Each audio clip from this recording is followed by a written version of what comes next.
On this International Women's Day, we celebrate Dr. Kiran Coelho, a celebrated gynecologist and an expert in her field, someone who has held my hand through my pregnancy journey, a transformative journey for many mothers, many women, and of course someone who's taken the profession to a very different level. Welcome, Dr. Coelho. Thank you so much. Lovely to have Priya. you on the series. Lovely to be with you and lovely to see you again, glowing. Thanks to you. Okay, Doctor, what inspired you to choose gynecology, and how has being a woman influenced your approach to patient care? You know, I always had empathy for women. Right from the time I was a young girl, my aunt was a gynecologist, famous gynecologist, and I think that was the role model. But I always felt empathy for women. I felt women never take care of themselves. You know, they are too busy being mothers, wives, and even now my patients will come, they won't come for themselves, they'll come for someone else. And unless women take care of themselves, then they can't take care of everyone around them. So that was one, that empathy I always had for women. That's right. So that's what inspired me to take up obstetrics and gynecology, treat diseases of women. That's actually very true. Okay. What challenges did you face as a woman in a male-dominated medical field, especially in the early years? I know, early years. Now I'm practicing Priya for more than 43 years. So just completed my 70th birthday last week. Wow. And right from the beginning, I joined medical college at the age of 16. We were very few girls there, and mainly boys. But I got 2 gold medals in gynecology. That was my favorite subject. And I stood also first in the whole state, because in those days there was so much reservation that unless you came first in the entire state, you couldn't get a medical a seat for post-graduation. Wow. So I was fortunate enough to get an MD in gynecology. This was in Bangalore. And subsequently, of course, I got married, came to Bombay, and that's another story which I'll tell you, how I fought many court cases and got a seat in Grant Medical College and did my MD from Bombay. That's an inspiring story already. It was quite with a great deal of help from my husband. And then, of course, you know, all the hard work that goes on throughout, especially in obstetrics and gynecology. You won't believe, Priya, my resident doctors over the years, whenever they get married and proposals come, as soon as the girl says she's an obstetrician and gynecologist, everyone runs away. Oh my God. It's very hard for them to get married because you have no home life. And unless you really love your profession and give it your all, it's not possible. That's true. It's actually very true. Okay. Have you ever felt that being a woman in medicine required you to work harder to prove yourself? Yes. Not only in medicine, I think women have to work harder, double the amount in every profession, and especially so in medicine. Fortunately, in obstetrics and gynecology, women are, you know, we are dealing with women. So, you know, you have a little edge above the men. For when you're a gynecologist, but I still feel we still have a trend of male gynecologists. Yes. And when it comes to my field, which is operative laparoscopy and robotic surgery, etc., then of course definitely the men think that they are better surgeons, but we know better. Absolutely. Yes. And I think a strength of a woman is what sees her through in our difficult world. You know, I don't think men would be able to manage labor pains, nor bring up a child, nor manage, 10 things, your home, your children, your career, and your profession the way women can, you know. Absolutely. Literally like Ma Durga with so many hands working. Very true. Yeah. Very true. So this strength comes only to a women. And you know, you would be surprised to know that women live longer than men. Our longevity is this thing. And also, you know, when we have a preterm baby, we always pray, let it be a girl, because girls survive, but not the boys. Because, you know, it is, so whenever there's prematurity, if it's a baby girl, we know that baby girl is going to survive because she has to fight from the time she's born. Resilience is inborn, inbuilt. Inbuilt. Yes. Okay. Who were the women who supported you in your journey early on, during the journey? Was there? All women. Yes, definitely my mother We were 7 children and we all had different hours of study, and she would spend all her night with an alarm clock, for each child, when to wake up, when to give us a cup of tea, and when to study. That's the resilience we speak of. Yeah, so she was there for me in the younger days, and then of course later on all my colleagues and all my friends. And I think I must give due to my husband, because it was because of my husband and the support that he gave me, and then my children, only then I could achieve what I have today. Women in medicine often juggle family responsibilities alongside, with their careers. As you mentioned, it is very difficult to have a personal life. So what was it? How is it to, balance out both the areas and facets of life? I know. It was very hard. And I think you can't have it all. And I think I made a choice earlier on that my career comes first, my family comes second. Fortunately for me, my family, fell into line, because I never took my children for any vacation, because it was always either some actress or some doctor or someone in the hospital who was due at the same time, and I could never take emergencies. I could never take off. In fact, my daughter was completely brought up by my husband. When we do residency in Bombay, you have to stay in the hospital. So on weekends, my husband used to bring my daughter to see me. It was that bad. Really? And throughout, I did so many house posts in Rajawadi, Kurla, then in Kama Hospital, Vadia Hospital. We never saw the light of day, sometimes 3-4 days in the operation theatre. 3-4 days, so it was very, very hard. And I enjoyed it, but I don't think the family around me enjoyed it. They made a lot of sacrifices. I remember my son, when he had a function, and whenever we had a party, it was my children who were greeting the guests. I would come like a guest later on, and that was life. In fact, I still remember I got married, and then soon after I did my residency, and after 20 years I opened my wedding gifts. And after 20 years I was opening my wedding gifts, and then I saw all the silver had turned black, and I sat and cried, and I said, what has happened to me?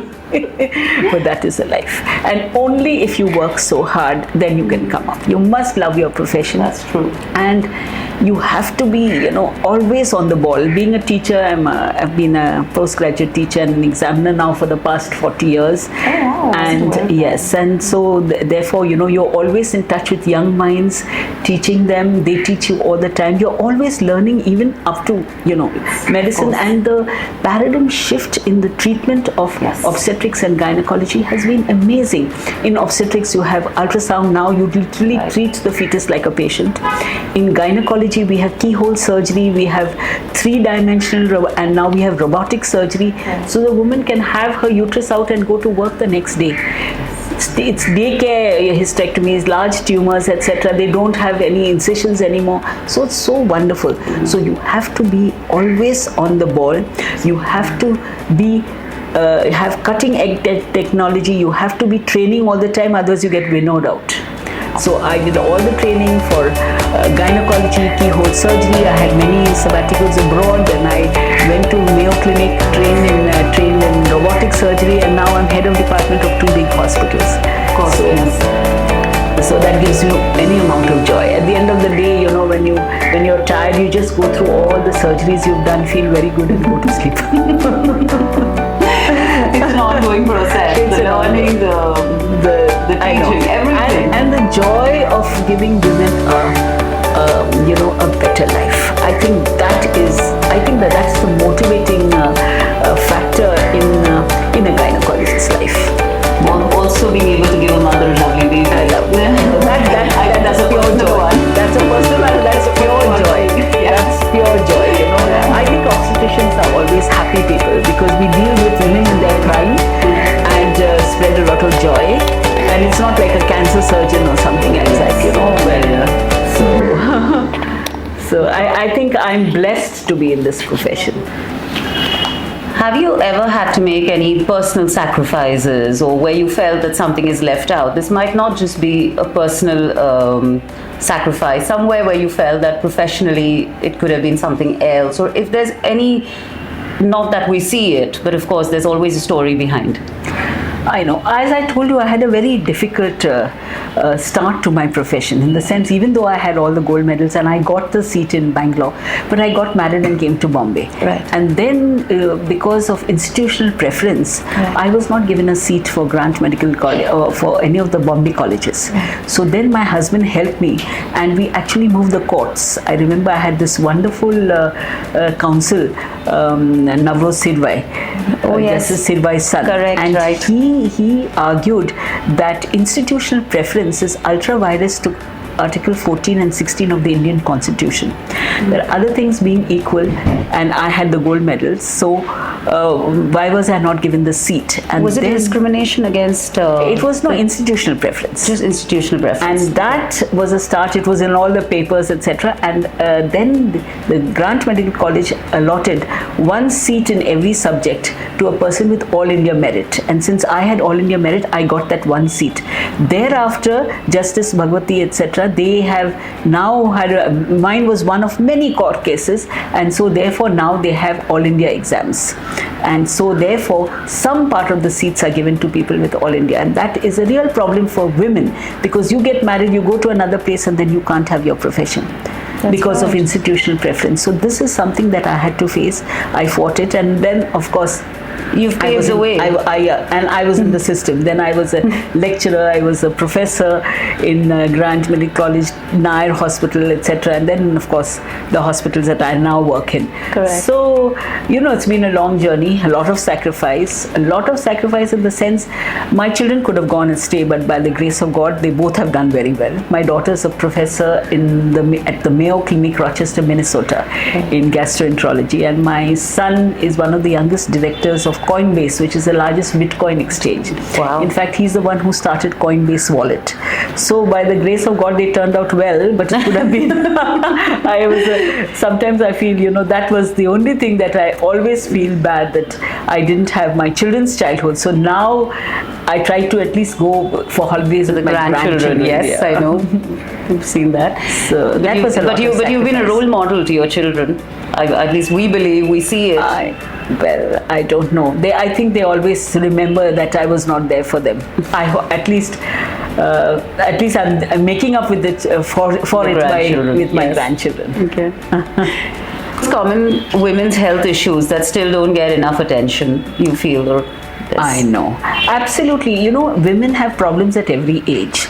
Like young adolescent girls, they have, maybe premature puberty problems, polycystic ovarian syndrome, puberty menorrhagia, where they bleed a lot. So this is the problems of adolescence. Then you have the problems of the childbearing women from the age of 20 to 40, where you have infertility, subfertility, then again polycystic ovarian syndrome, then you have difficult pregnancies, high-risk pregnancies, and then also congenital abnormalities in the fetus. So all these things that you have to look at, especially infertility.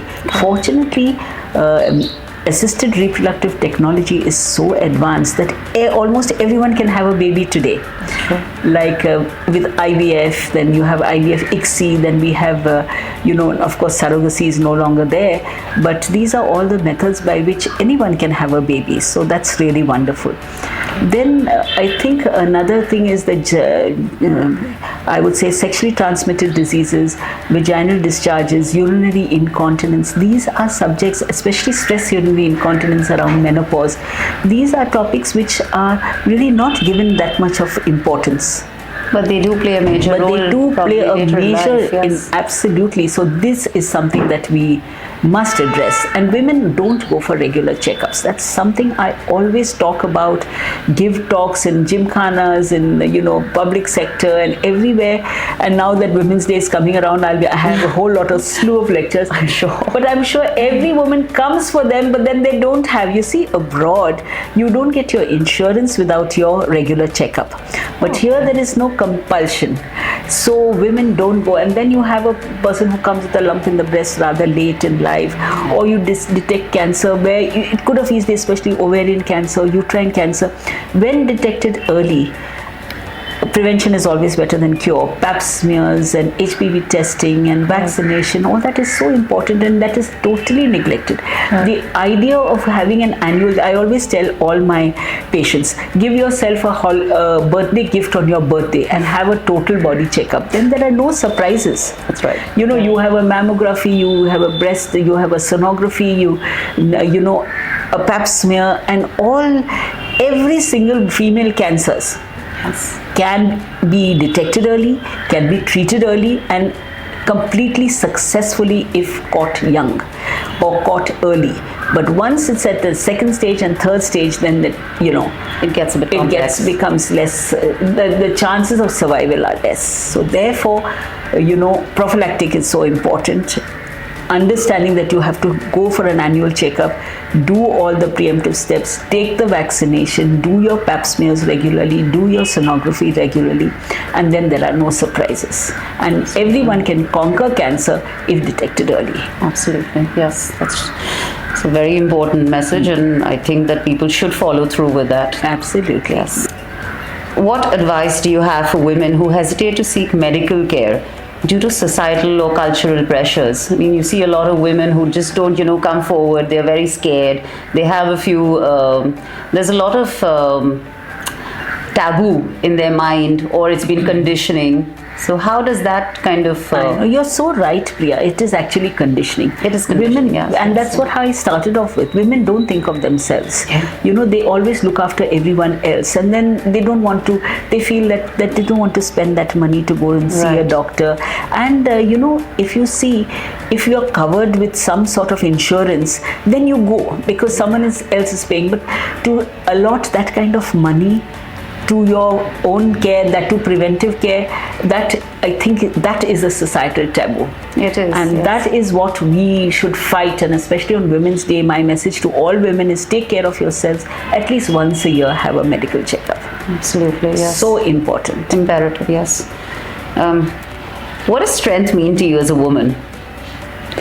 Oh my gosh. I think we're born with innate strength. All right. And I think a strength of a woman is loving your work. When you love what you do, it's not work anymore. It's absolute pleasure.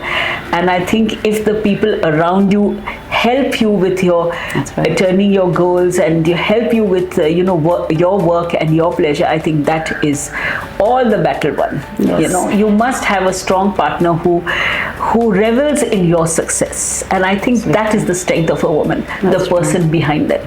Yes, they always say that your spouse is your I won't call it an investment, but it is the most valuable decision that you can probably make for yourself and for your family. Absolutely. So because unless you have a spouse who actually supports you, life is very hard. Okay. How can women empower each other when it comes to health, career, personal growth? This is more of, say friends, or if it's your own community or anything where there's a lot of, or networking. How does it work? How can women empower each other? Women must empower each other, because ultimately, have you seen that sisterhood is so very important? Absolutely. And empathy for women and caring for each other. You have so many groups. Which have formed for women. So, you have, say, cookery groups, you have health groups, you have health and fitness groups. You have so many groups. And now that because of the internet and because of Instagram and because of all the various methods by which we can communication between women is at its highest. And I think that's one way to empower everyone else. That's right. You have someone who has a Down syndrome child. Yes. They have so many groups for that. Oh, yes, you have someone who has, a child on the spectrum. There are so many groups for that. You have a child who has delayed milestones. There are so many groups for that. You have women who have, cancer, breast cancer, or you have, there are so many groups for that. So women are constantly empowering other women. Absolutely. In fact, I think they should also come in from a different gender. I think the opposite gender should also kind of help empowering. Absolutely. As you said, spousal support or any other relation, whether it's friend or family, in any way. I think there should be some kind of Absolutely. support. They say it takes a village to kind of support a child, but I think it's the mother who needs the support. I know. At And times. you know, today, and I know, coming back to obstetrics, many years ago, I was one of the first to start prenatal exercises, and then I did it in Holy Family because then that allowed the husbands to be present. Okay. And now all my husbands are present throughout the labor, in the labor room. They even come and cut the cord, and that sharing is, you know, so wonderful. For a couple. And in Khar Hinduja, where I do most of my deliveries, I decided that, you know, the husbands are quite left out. So we have this wonderful, on the last day, a candlelight dinner. That was started by me. I know. A candlelight I'm aware. dinner for the husband and wife, so that, you know, they spend that little me time together, and the husband feels wanted. Otherwise, the husband feels very unwanted, left out. Yes, very left out. Yeah. In fact, this was a question that I had on a very personal note. I mean, there are many women after delivery, they go through a lot of postpartum. Yeah. That's not spoken about enough. Yeah, absolutely. And I think a lot of people do not understand what the woman at that point is going through. So how does one tackle that from a woman's point of view when she feels left out? I know, that is so important, Priya, because it's called postpartum blues, and when it's very severe, it's postpartum psychosis. Exactly. There is a medical reason for it. The hormones that supported the baby throughout for the 9 months, they are suddenly out because the placenta is out. So all the placental, which are feel-good hormones, they leave the body.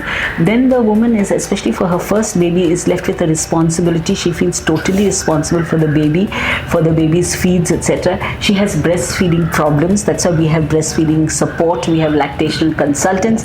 So, and there's always 101 people around you to give advice, which we don't need. You know, when to feed, when not to feed, etc. Better take the lactation consult. So, you know, there's a barrage on this poor girl from all sides. Psychologically, she's down because of her postpartum blues, and then after that, she has feeding problems, and the child, you know, initially, the first 3 months are so difficult for the mother, and so therefore, at this point of time, she needs people. Fortunately, in India, we have mothers, we have mothers-in-law, we have help, we have the even nurses, etc., who will help to a certain extent. Imagine the poor women abroad. They have nobody, you know. That's and right. I've actually seen it. They have nobody, only the husband, and the husband can't understand, and they go through severe postpartum depression. Absolutely. And there in 24 hours you're out and back at home. Yes. You know, so we are fortunate here in India. Yes, I We understand. do have a lot of support. Support system is quite existent here. Yes. What legacy do you hope to leave behind for women in medicine? Love your work is what I would always say. And the legacy would be love your work, work all the time, maybe 24 hours. Keep upgrading your trade, upgrading your knowledge, upgrading your skills, etc. All for the betterment of women in society. Thank you. That's important. Thank you very much. Thank you, Dr. Coelho. It's been quite an insightful conversation, and as always, it's been lovely talking to you. Thank you so much. Thank you very much. Thank Stay you. lovely.